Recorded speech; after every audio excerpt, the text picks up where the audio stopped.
Hello and welcome to Health Matters on Channels Television. Thank you for joining us. I am Mary Alale Yusuf. Autism spectrum disorder is a diverse group of conditions related to brain maturation. It is a developmental disorder that impairs the ability to communicate and interact.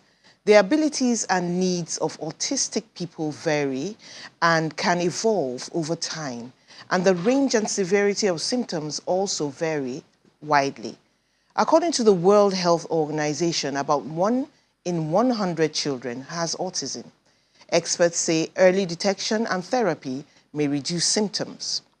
Care for people with autism needs to be accompanied by actions at community and societal levels for greater accessibility, inclusivity, and support. My guest is Medical Director of New Haven Specialist Hospital, a consultant pediatric neurologist at Pediatric Partners, all in Lagos, and diplomate of the American Board of Neurology and Psychiatry, Dr. Tunde Alagbe. You're welcome to the show, sir. Thanks for inviting me. I'm delighted to be here.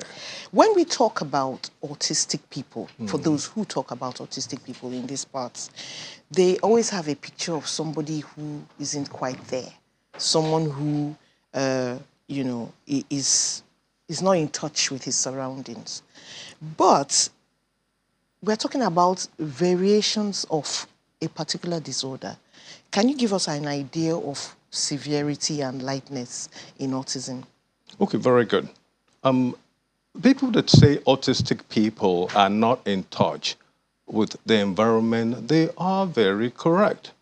An autistic person has varying degrees of impairment that borders on how they see the world. That means to say some children may have a milder, be at the milder spectrum of the disorder, while some people may be severely impaired. The impairment is in what?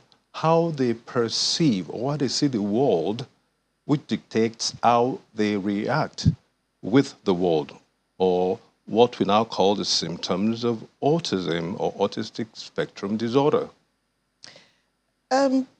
What is the cause of autism? Is it something that went wrong in pregnancy? Is something missing? A very big question. And the science world has been battling with it. Let me give you a very simple answer. We don't know. But I can tell you some things that we know. And those things that we know only raises more questions as to what is this? How is this? What do we know? We know autism is a product of interaction between the brain, the genetic makeup of the individual, interaction with the environment. Oh, one other thing has been recently discovered, involvement of the immune system. Aha. So we have a complex interaction between the immune system, the genetic makeup of the individual, and environmental factors. So is there any truth to the claim that there's a link between autism and the MMR vaccine? I will say categorically, unequivocally, that claim is very false. And if you have the time, I can tell you where some of those things came from. If you check, Google is the University of Google, you get all these publications that refute such claims. It is not true. Vaccination has nothing to do with autism. Okay. Now, to a more basic question, how does a mother suspect that her child might be autistic? What does she see? Very good. And usually very emotional. Though most mothers will come to Pediatric Partners and they'll say, doctor, my child has not called me mom. Okay. My child has not called dad. Or when I smile, my child does not reciprocate. My child does not interact appropriately with his peers. Or they may get a report from the school, your child is kind of behaving differently. What's this behavior? Is it aggressive? Is it just aloof? Very good. They exist in their own world. Remember what I said? The perception of their world is different from a normal, I don't like using the word normal, from a child, Regular. a regular child, because of the difference in the way they view the world, they are almost always in their own world. They exist in their own world. They love their own world. And if you try to take them out of that world, they throw tantrum. They resist. They So resist. does this disorder have risk factors? A lot of it. I mentioned interaction between the immune system, genetic makeup, and environment. Let me talk about that immune system dysfunction. It is known that mothers with autoimmune diseases, a kind of disease whereby the immune system attacks its own self, Yes. are prone or have a higher risk of having an autistic child. That's number We are one. getting somewhere. Go on. Certain genetic makeup, structural abnormality in certain genes have been identified that we know do raise the risk of having an autistic child. Lastly, environmental factor, advance in father and mother's age. Okay. As a That's risk. also what's responsible for things like Down syndrome and Very other good. things. More Down syndrome, more just mother, but this time mother and And father. father. Also, pregnancy abnormalities or complications of pregnancy giving rise to premature birth, multiple pregnancy, twin pregnancy. These are things. Oh, twin Yes, pregnancies. yes. Wow. Yes, twin pregnancy also we've seen, and those are evidence in favor of a genetic origin of this illness. We've seen twins, both of them having autism. It is also known the spacing of your pregnancy, spacing less than 1 year, actually puts you at an increased risk of having an autistic child. Okay. So, do people have any element of control over, the situation? As in, what can they do to increase their chances of having a more regular child? Oh, I wish I know. Then I may be vying for the Nobel Prize. I don't. But what I do know is this. Let's follow the normal dictates of life and nature. Live well, sleep well, eat well, prevent any kind of infection, get pregnant at the right time. Do I have a control over that? No. No, not really. But one thing that we know we can do, if you suspect that your child has autism, please take the child for screening. Early treatment interprets to a better outcome. Let me repeat Okay. that. So let's look at this early Okay, very good. treatment. What does it consist of? Okay, very good. Now, the disease actually, like I said, there's no particular target, anything we can target to cure the disease. However, we do know that autism tends to coexist with some other illnesses. Early diagnosis helps you to address those other illnesses. It gives the child a better chance of actually living their normal life as normal as possible. There are most of the symptoms of autism can actually be addressed either through therapy, and we have remarkable therapists around in Lagos that they know how to actually, address these symptoms in children. And sometimes it may need administration of some medication. Can you get a non-verbal child to speak? I do believe that because there is a part of the brain called the language center, which is clearly defined and circumscribed. We always play to the work of nature. Nature has a way of repairing things. Neurogenesis, that development of brain neurons, is very, very fast between the ages of 1 and 5. Appropriately stimulating a child during this time actually has been known to help in the development of a lot of neurons, especially those that are impaired in autism. Is about appropriate stimulation, avoiding or treating the co-morbidities, What are some of these comorbidities, some of these other things that occur with autism? Okay, autistic children are known to have some other mental illnesses, such as depression, Okay. Attention deficit hyperactive disorder, Which can be treated? Which can be treated. Okay. Gastrointestinal illnesses, that is illnesses of the gut. Of the gut. Really? Yes. And immune system dysfunction. Okay, so you treat all these things. Yes. And the child stands a better chance of a more regular life with other people. Definitely. But let me put it there. It's not all autistic children that's going to have all these comorbidities. Yes, we have definitely. autistic, depending on where on the spectrum the child is. Well, that's the thing. Can you have an autistic child whom you can't even diagnose because he's so like other people? Very true. I will tell you, it's a diagnostic challenge. And oftentimes, a good doctor will give you space of time to view and review the child.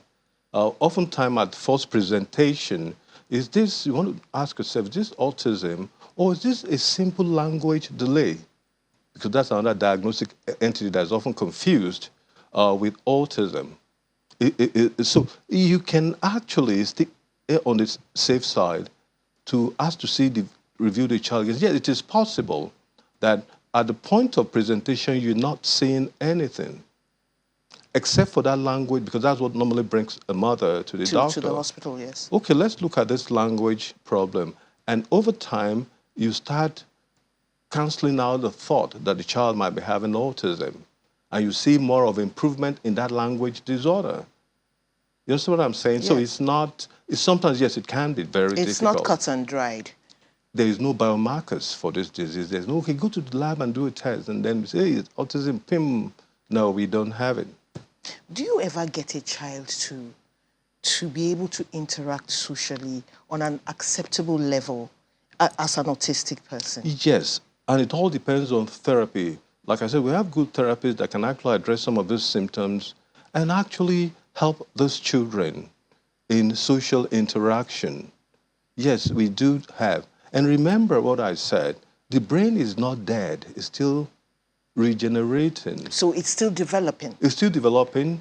Coupled with appropriate therapy, the child will have a better outcome than untreated child. So what causes this thing we usually hear about that autistic people don't like to be touched? Okay.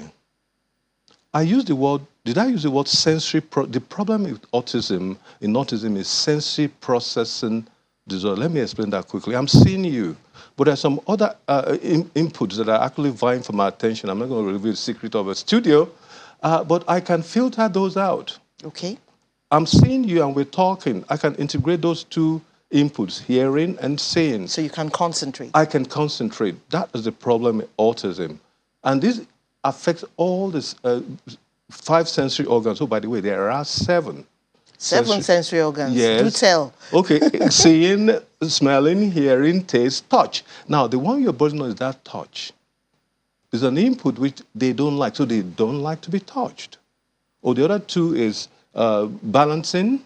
Okay. And there's one what's called joint position. If I put my hands like this with my eyes closed, I know where my hand is. That's right. So you've learned to... If there's no light, you can find your mouth. Exactly. That's balancing. Very true. So we see this, those sensory systems, the processing of the information is impaired. Yes, it is true. They don't want to be touched because the sense of touch is not well processed. Okay. It might be too much for them. And they will say, look, don't touch me.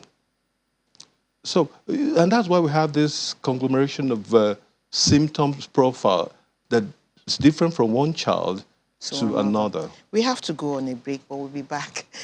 Please stay with us. We're going on. Welcome back. We're talking autism on Health Matters on Channels TV with Dr. Tunde Alagbe, and he's ready for your questions. The number to call is 0805-468-3514. It should be showing on your screen. You can also tweet at CTV_Mary A or send email to moalale@channelstv.com. Doctor, Yes. They say this year the theme is inclusive education. But before we even go there at all, you see these autistic people whom they want to include in education. We don't see them in this country. I can tell you, I probably have not seen an autistic person in my life. Are they hiding them in the houses? That's why I'm applauding. Because 1 in 100 is a lot. Yes. That's why I'm applauding this kind of a program to raise awareness. They are out there. Ironically, some of them have even been misdiagnosed or categorized under some disease entities, which are not. I do believe we're going to get there with time, with continued raising this kind of program that raises awareness of the people.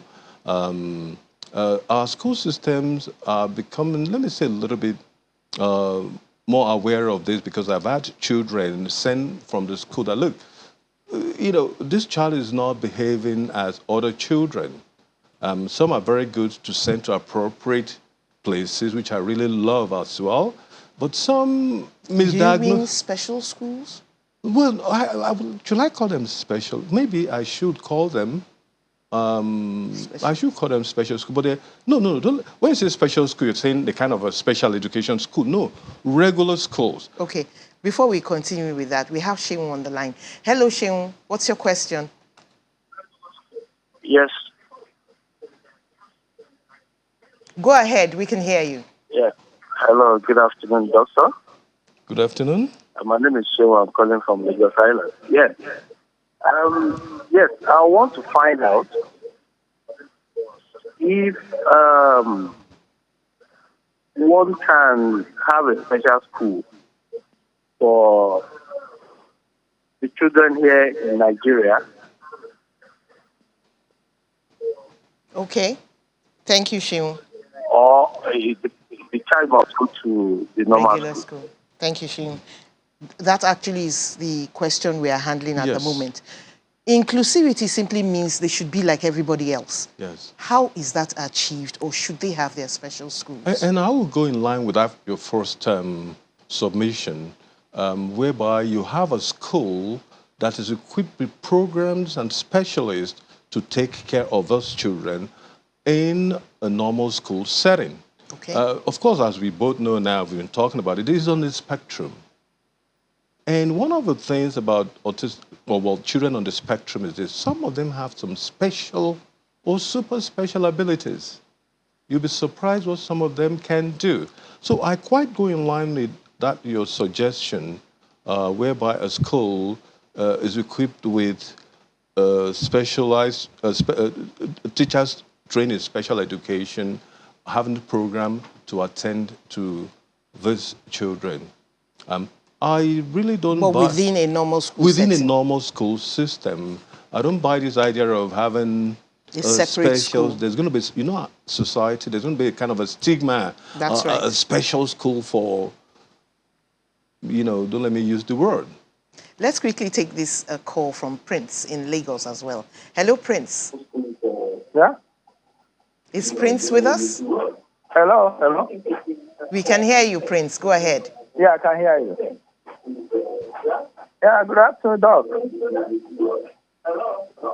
Hello, good afternoon.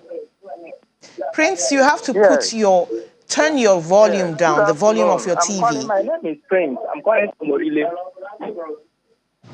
Hello? Yes. Put the volume of your TV way down. Okay, Put it off. That one. Okay. Yeah, good afternoon, Doc. That's a lot better. Let's hear your question. Okay. My question is this. For a child that is that has autism, is there any special hospital where he can be diagnosed? And again, is there any special food that he's supposed to be eating? Thank you so much, Prince. Yeah, thank you. Yeah, to answer your question, Prince, oftentimes, yes, you're very right. We have pediatric neurologists in Lagos. We have child psychiatrists. We have neurodevelopmental specialists that can diagnose this And I always advise that even though some other providers can screen using the screening, they should always refer to this. Is there provision for this though? Because usually one would end up in a general hospital or a teaching hospital. Do they know to refer to the specialist? I want to believe that most pediatricians do know, because I've seen some children that are sent to pediatric partners by their pediatricians. Okay. And of course, also from the school system. I hope I've answered that question. The second question, is there any special food? Okay, so many theories out there. Autism is caused by certain food. I don't think so. I really don't think so. And I've had situations whereby some food restrictions were prescribed for some children just because they think they have autism. Please, don't let us do that, please. I don't know of any food restrictions that helps autism. So nourish your child well, please. Very good. Let me ask you this, because I really want you to talk to parents. What would you say to the parents of an autistic child in Nigeria? What are your concerns? Simply, hope is not lost. Nature has a way of helping with some situations of our lives that we cannot handle. The brain is still developing in an autistic child, as I mentioned earlier. Don't give up. Stimulate that child. Treat that child well. Give all you can give. And if it is overbearing, seek for support system. Early identification of this illness, treating the comorbid illnesses, and treating that child in love goes a long way in help, because there is something that's been identified now, especially with children with developmental problem, where the treatment that has been given to them is not optimal. It may create something called toxic stress. Okay. People don't know children can be stressed. Oh, we're beginning to know a lot of things in Nigeria. Toxic stress in children, which can predict a lot of things down the line. Please, I do believe treating the child with love, being careful in handling some of the comorbidities, and stimulating the child goes a long way in bringing. And lastly, and really fast, some of these autistic children are not to be pitied or helped from something you've told me. Of course, some have learning problems, social problems, but there are some who are so brilliant. Yes. They are music maestros, yes. Great in art and everything. How does that happen? It's called the mysteries of nature. I just said it. And they're better than the regular person. As a matter of fact, a subgroup, don't let me, yes, we do know. And that's one of the roles of the therapist, to identify that special gift and owning on it for that child. That will help in also developing some other parts of the brain. Yes, you are very right about that. Thank you very much for coming to the show. This You're has most been welcome. Super good. Thank you very much. And thank you for being with us in your homes and wherever else. Remember, hone in on that special gift. Have a wonderful day. I am Mary Alale Yusuf.